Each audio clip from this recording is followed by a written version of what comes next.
Shalom. Bagaimana kabarnya hari ini? Luar biasa, ada sukacita di sini. Amin. Oh ya, kembali lagi dengan kami, Kak Meme dan Kak Viola yang menemani kalian pada perayaan Paskah Sekolah Minggu tahun 2021.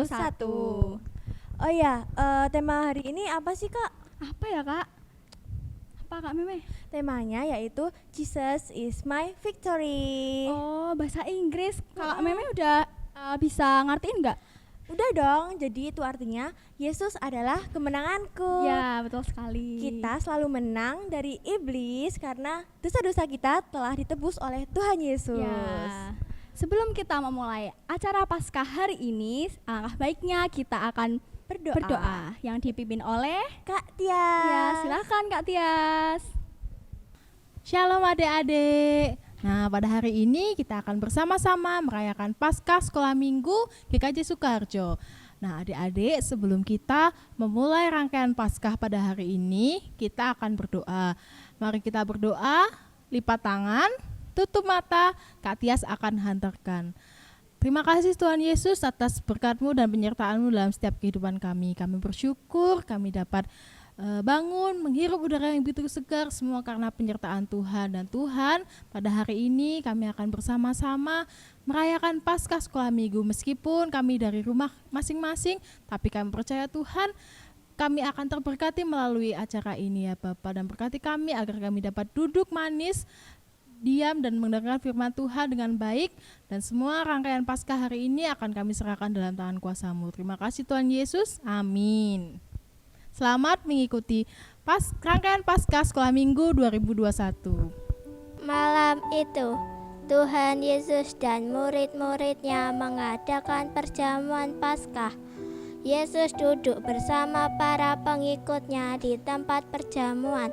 Lalu ia berkata kepada mereka, "Aku ingin sekali makan makanan Paskah ini bersama kalian sebelum aku menderita. Sebab, percayalah, aku tidak akan makan ini lagi sampai arti dari perjamuan ini dinyatakan di dunia baru Allah." Setelah itu Yesus mengangkat piala anggur, lalu mengucapkan doa syukur kepada Allah, kemudian berkata, "Ambillah ini dan bagi-bagikanlah." Sesudah itu Yesus mengambil roti, dan setelah mengucapkan doa syukur, ia membelah-belah roti itu dengan tangannya, lalu memberikannya kepada mereka dan berkata, "Inilah tubuhku yang diserahkan untuk kalian. Lakukanlah ini untuk mengenang aku." Begitu juga setelah makan, ia memberikan piala anggur itu kepada mereka dan berkata, "Piala ini adalah perjanjian Allah yang baru, yang disahkan dengan darahku, darah yang dicurahkan untuk kalian. Tetapi lihat, orang yang mengkhianati aku ada di sini bersama aku. Anak manusia memang akan mati sebagaimana telah ditentukan Allah. Tetapi celakalah orang yang mengkhianatinya." Petrus berkata, "Tuhan, saya bersedia masuk penjara dan mati bersama-sama Tuhan." "Percayalah, Petrus, sebelum ayam berkokok hari ini engkau 3 kali menyangkal aku." Setelah mereka selesai, Tuhan Yesus mengajak mereka ke Taman Getsemani untuk berdoa.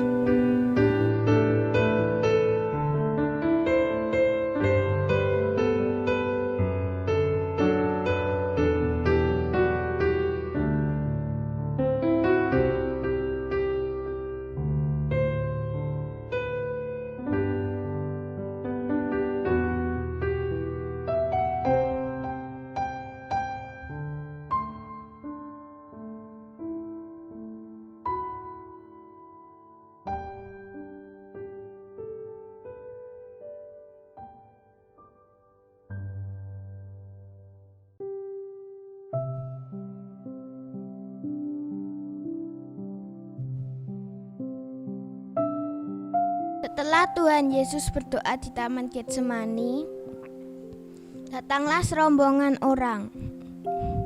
Mereka dipimpin oleh Yudas. Mereka datang untuk menangkap Tuhan Yesus.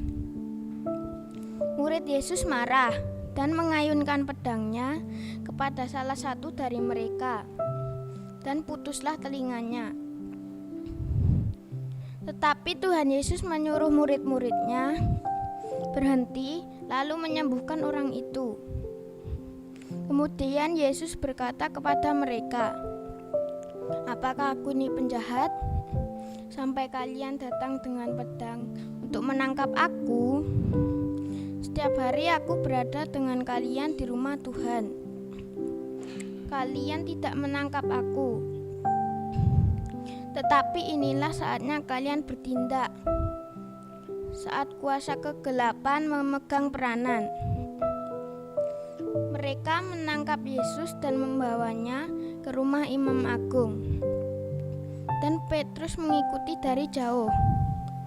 Petrus kemudian duduk membaur dengan banyak orang di dekat api unggun. Salah seorang pelayan wanita melihat Petrus duduk di situ. Kemudian berkata, "Orang ini juga tadi ada bersama-sama dengan Yesus." Tetapi Petrus menyangkal. Ia berkata, "Saya sama sekali tidak mengenal orang itu." Saat kemudian, seorang lain melihat Petrus dan berkata, "Engkau juga salah seorang dari mereka." Tetapi Petrus menjawab, "Tidak, bukan saya." Kira-kira 1 jam kemudian, seorang lain berkata dengan keras, "Memang orang ini pengikut Yesus, sebab ia juga orang Galilea." Tapi Petrus menjawab, "Apa maksudmu? Aku tidak tahu." Saat itu juga ayam berkokok. Yesus pun menoleh dan memandang Petrus. Lalu Petrus teringat Tuhan pernah berkata kepadanya, "Sebelum ayam berkokok hari ini, engkau akan menyangkal aku 3 kali." Maka keluarlah Petrus dari situ dan menangis terseduh-seduh.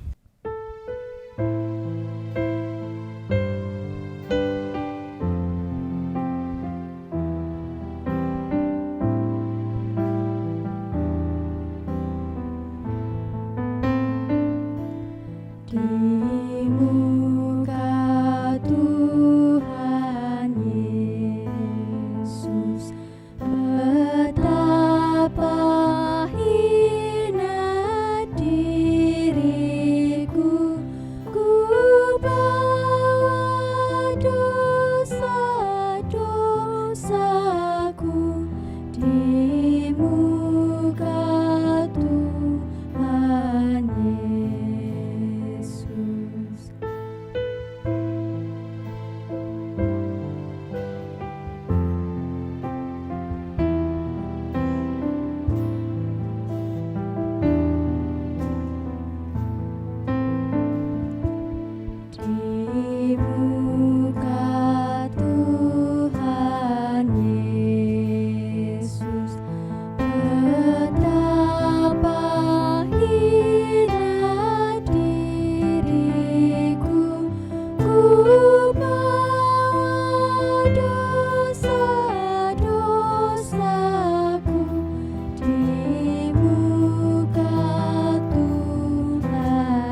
sedang menjaga Yesus, mengolok-olok dan memukul dia. Mereka menutup matanya dan bertanya kepadanya, "Coba terkas, siapa yang memukulmu?" Banyak lagi kata-kata penghinaan yang mereka lontarkan kepadanya. Mereka menyiksa Tuhan Yesus, memukul, mencambuk, dan meludahi Tuhan. Mereka yang dulunya mengeluh-elukan Tuhan Yesus berpaling menghina Tuhan. Cambuk besi menancap di tubuh Tuhan Yesus dan mencabik kulit dan dagingnya. Darah mengucur dari tubuhnya. Siksaan yang Tuhan terima semata-mata karena kasih sayangnya yang begitu besar bagi kita. Seperti tertulis di kitab Yesaya, tetapi ia dilukai karena dosa-dosa kita dan didera karena kejahatan kita. Ia dihukum supaya kita diselamatkan, karena bilur-bilurnya kita disembuhkan. Keesokan harinya, banyak orang datang dan berteriak, "Salibkan dia, salibkan dia!" Meskipun tidak ada satupun dosa dan kesalahan yang Tuhan lakukan. Pada akhirnya, dia harus mati di atas kayu salib. Tubuh yang penuh luka itu memikul kayu salib menuju ke Bukit Golgota.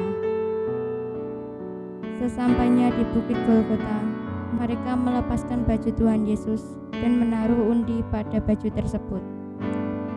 Mereka menempatkan Tuhan di atas kayu salib dan menyalibkannya. Paku menancap di tangan dan kakinya. Di sebelah atas kayu salib Yesus tertulis, "Inilah Raja orang Yahudi." Lalu Yesus berdoa, "Bapa, ampunilah mereka. Mereka tidak tahu apa yang mereka perbuat." Kira-kira pukul 12 tengah hari, matahari tidak bersinar, dan seluruh negeri itu menjadi gelap sekali sampai pukul 3 sore.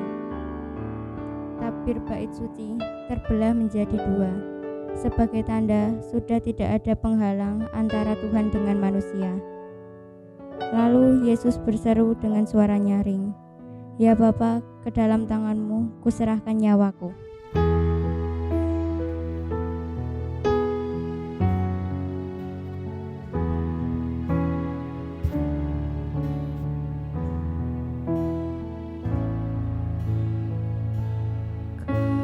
Kepala yang berdarah tertunduk dan sedih,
Pada hari Minggu, pagi-pagi sekali, murid-murid Yesus itu pergi ke kuburan membawa ramuan-ramuan yang sudah mereka sediakan. Di dalam kuburan, mereka mendapati batu penutupnya sudah terguling. Lalu mereka masuk ke dalam kuburan itu, tetapi tidak menemukan jenazah Tuhan Yesus di situ. Sementara mereka berdiri di situ dan bingung memikirkan hal itu. Tiba-tiba 2 orang dengan pakaian berkilau-kilauan berdiri dekat mereka. Mereka ketakutan sekali. Lalu sujud sampai ke tanah. Sementara kedua orang itu berkata kepada mereka, "Mengapa kalian mencari orang hidup di antara orang mati? Ia tidak ada di sini. Ia sudah bangkit. Ingatlah apa yang sudah dikatakannya kepadamu sewaktu ia masih di Galilea, bahwa Anak Manusia harus diserahkan kepada orang berdosa, lalu disalibkan, dan pada hari yang ketiga ia akan bangkit." Di Alkitab tertulis bahwa Raja Penyelamat harus menderita dan harus bangkit kembali dari kematian pada hari yang ketiga. Juga bahwa atas Raja Penyelamat itu harus diwartakan kepada segala bangsa bahwa manusia harus bertobat dan bahwa Allah mengampuni dosa. Dan berita itu harus diwartakan mulai dari Yerusalem. Kalianlah saksi-saksi dari semuanya itu. Dan aku sendiri akan mengirim kepadamu apa yang sudah dijanjikan oleh Bapa. Tetapi kalian harus tetap menunggu di kota ini sampai kuasa dari Allah meliputi kalian. Mari kita bersorak-sorai karena Tuhan Yesus telah bangkit. Ia telah mengalahkan kuasa maut dan hutang dosa kita sudah dibayar lunas di atas kayu salib. Mari kita bersorak-sorai. Haleluya.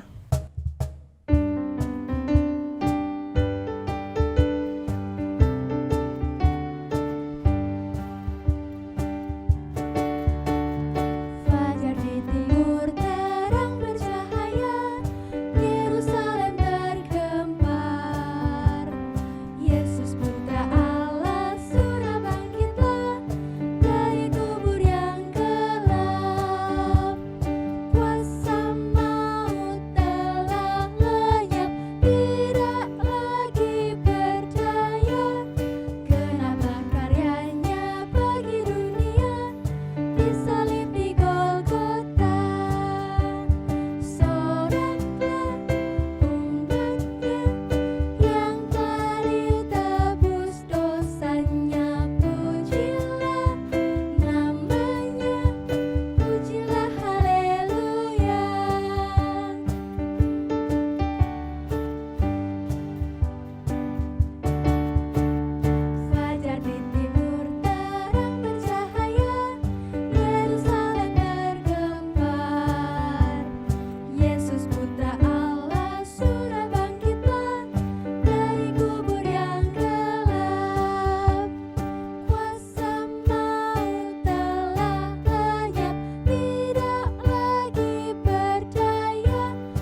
teman-teman, selamat Paskah, selamat merayakan kebangkitan Tuhan Yesus Kristus. Nah, sekarang kita bersama-sama mau merayakan kebangkitan Tuhan Yesus. Tapi sebenarnya apa sih kebangkitan Tuhan Yesus itu? Terus apa gunanya dalam hidup kita? Nah, teman-teman terkasih, untuk memaknai kebangkitan Tuhan, Mbak Deni mau tanya terlebih dahulu sama kalian. Teman-teman, kira-kira kalau ada orang-orang yang menyebalkan di sekitar kalian, apa yang kalian lakukan? Apa yang kalian rasakan?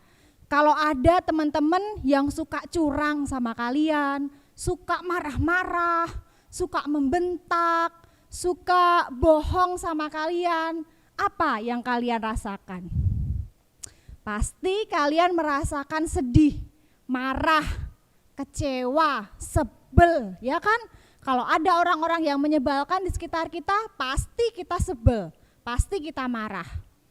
Nah, teman-teman terkasih, pasti kita semua tidak mau punya teman-teman yang menyebalkan. Kita selalu pengen punya teman-teman yang menyenangkan, yang bisa berbagi dengan kita, yang tutur katanya halus dan menyenangkan. Nah, itu pengennya kita. Tapi teman-teman, pernahkah kita berpikir, jangan-jangan yang jadi orang menyebalkan itu adalah diri kita sendiri? Pernah nggak kita berpikir seperti itu? Jangan-jangan yang suka bohong, suka berkata kasar, membantah orang tua, itu kita sendiri. Coba kita ingat-ingat lagi. Kira-kira kalian pernah nggak bohong? Kalian pernah nggak berkata tidak jujur kepada orang tua atau teman kalian? Pernah nggak curang? Atau pernah nggak kalian membentak-bentak teman kalian atau orang tua kalian?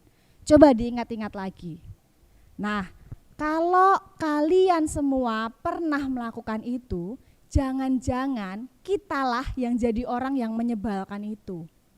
Nah, teman-teman terkasih, jangan-jangan kita jadi orang yang menyebalkan bagi teman kita atau bagi orang tua kita.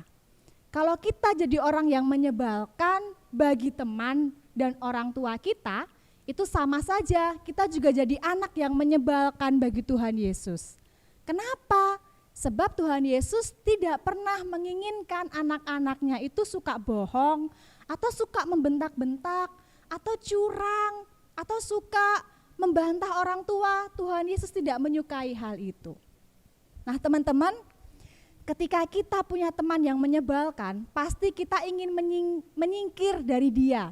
Atau ketika guru kita tahu ada anaknya yang curang dan suka contek, pasti dihukum. Nah, berarti Tuhan Yesus bisa dong menghukum kita kalau kita menyebalkan, kalau kita bohong, kalau kita suka melakukan hal yang tidak baik. Boleh dong, berarti Tuhan menghukum kita.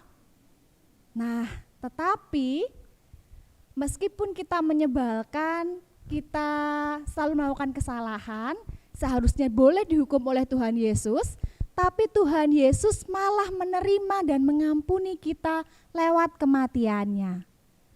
Lihat betapa luar biasanya Tuhan kita. Tuhan kita selalu memaafkan dan menerima kita. Bahkan dia sengsara dan juga mati di kayu salib untuk menebus dosa kita. Nah, oleh sebab itu teman-teman, hari ini kita merayakan kebangkitan Tuhan. Kebangkitan Tuhan ini mengajak kita untuk hidup secara baru, untuk menjadi anak-anak Tuhan yang lebih baik lagi, untuk menjadi anak-anak Tuhan yang bertutur kata baik, bersikap baik, berperilaku baik. Jadi di Paskah ini, setelah Tuhan Yesus menebus dosa kita, Dia ingin agar kita menjadi manusia yang baru, menjadi anak-anak dengan sikap yang lebih baik lagi. Mari kita balas kebaikan Tuhan, pengampunan Tuhan dengan sikap hidup yang baik. Tuhan Yesus menyertai kita. Amin.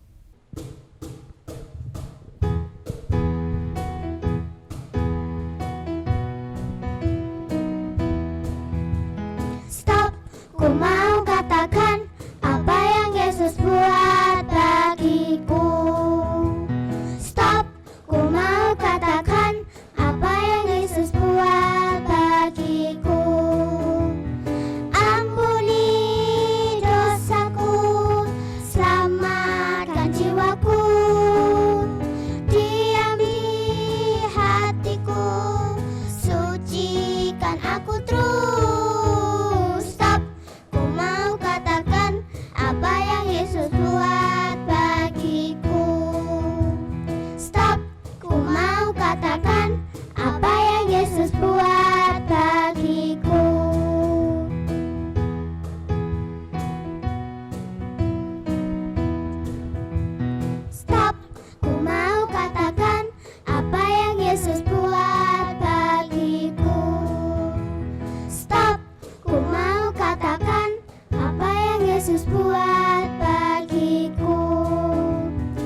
menutup ibadah Paskah Sekolah Minggu pada hari ini, kita akan berdoa dulu yang dipimpin oleh Pak Trimursito. Dipersilahkan. Mari kita berdoa. Tuhan Allah Bapa kami yang bertata di kerajaan surga yang mulia, yang kami kenal di dalam nama Tuhan kami Yesus Kristus. Kami mengucap syukur dan terima kasih Tuhan bahwa Engkau telah memberkati kami di dalam pelaksanaan perayaan Paskah bagi anak-anak sekolah minggu Tuhan. Engkau telah menyertai kami, menuntun kami dari awal, dari kami memulai acara demi acara, sehingga kami boleh kami lalui karena penyertaan-Mu Tuhan. Kiranya Engkau selalu memakai kami di dalam setiap aktivitas kami Tuhan, di dalam setiap pelaksanaan apapun yang kami lakukan bagi anak-anak kami Tuhan. Engkau selalu menyertai kami, Engkau selalu memberkati kami, sehingga ini hanyalah untuk memasyurkan nama-Mu.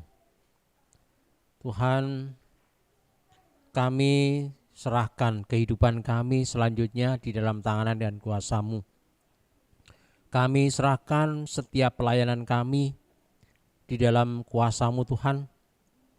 Engkau yang akan memberkati kami, Engkau yang akan menyertai kami dan memakai kami, sehingga kami boleh melanjutkan aktivitas kami bukan pada saat perayaan Paskah ini saja Tuhan, namun di dalam kami setiap melakukan aktivitas kami bagi melayani anak-anak-Mu di tempat ini Tuhan, di Gereja Kristen Jawa Sukoharjo ini.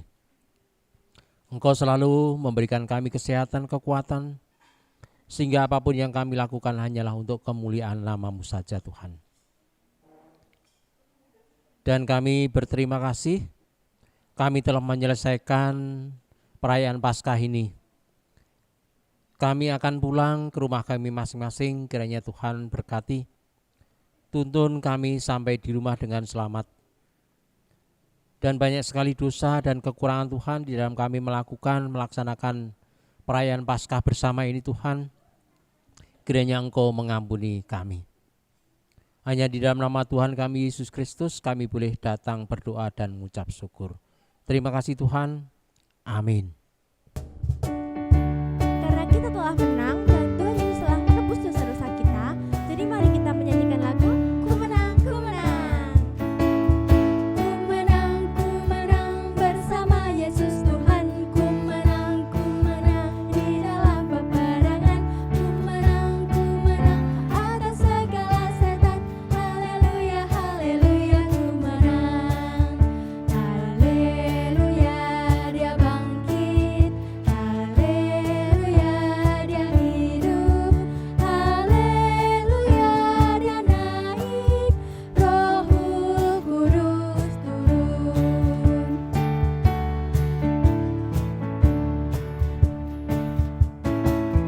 Ku menang bersama Yesus Tuhan. Ku menang di dalam peperangan. Ku menang atas segala setan. Haleluya, haleluya, ku menang. Haleluya, dia bangkit.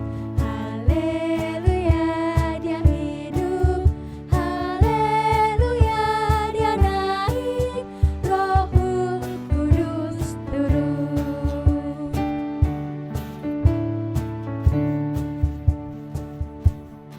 Selamat Paskah, Tuhan Yesus memberkati.